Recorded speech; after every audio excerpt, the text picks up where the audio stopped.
What's going on YouTube? My name is Cheadle. Welcome back to the channel. Today we have another best dumbbell exercises video for you, and today's theme is bicep training. Now, this isn't designed to be another piss take video. These are the exercises that I would deem the most effective at driving the most adequate amount of volume through the target muscle, and the one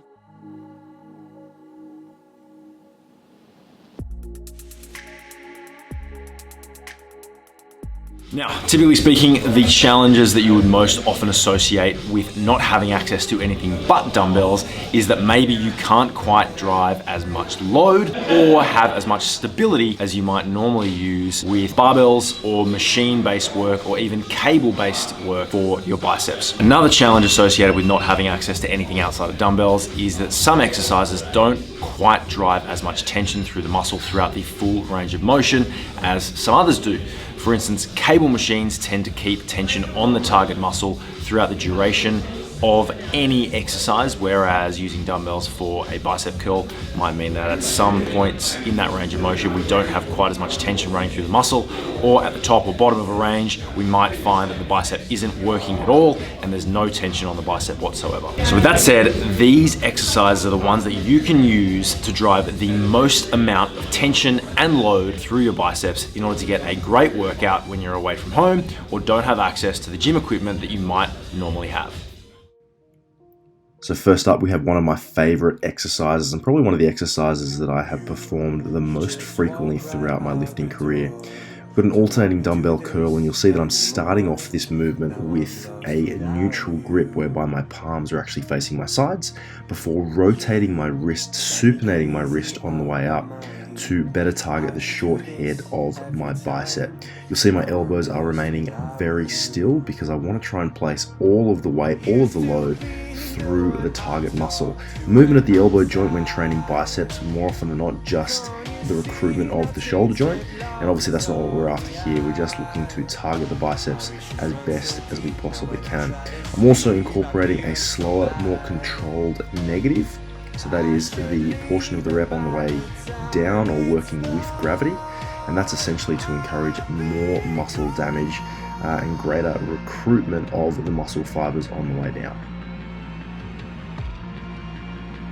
Next up, we have the dumbbell hammer curl. Now, the hammer curl both directly and indirectly enhances the appearance of the biceps long head. The reason for this is that the hammer curl actually targets the brachialis as well. Now, this is a muscle group which lies underneath the long head and can be focused on to increase the mass of the outer arm as it pushes the long head upwards. The long head of the bicep will still be active and producing force throughout the range of motion during the hammer curl. Performing this exercise will greatly contribute to hypertrophy and growth of the bicep long head. You'll see here I am performing a very slow eccentric as well, and this is simply to allow for greater activation of the brachialis and to focus less on the bicep, but rather pushing that long head up, particularly when flexing, and to give the appearance of a larger arm. Next up, we have the incline dumbbell curl. Now, this is one of my favorites because when you perform it, your arms move behind your body.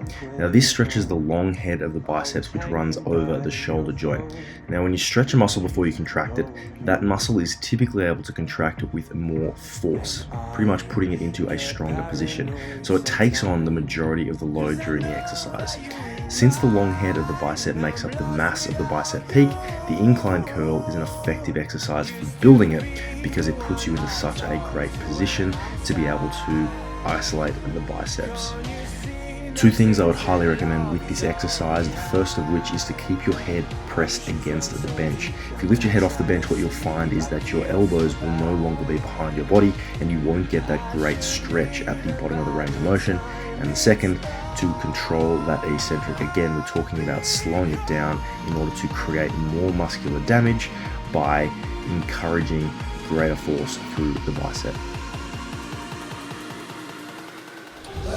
So these are the exercises that I would consider the most advantageous when talking about driving as much load and as much tension through the biceps as possible using only dumbbells. Now, this video is going to be a great tool to have in your pocket for when the time comes, so you can use these exercises to actually get a good pump, get some good volume through your arms and carry on with your usual training program rather than sort of taking some time off. If you guys enjoyed today's video, please consider subscribing to the channel. Give this video a thumbs up. If you have any questions, any comments, any concerns, hit me up in the comment section below. I'll make sure to get back to each and every one of you.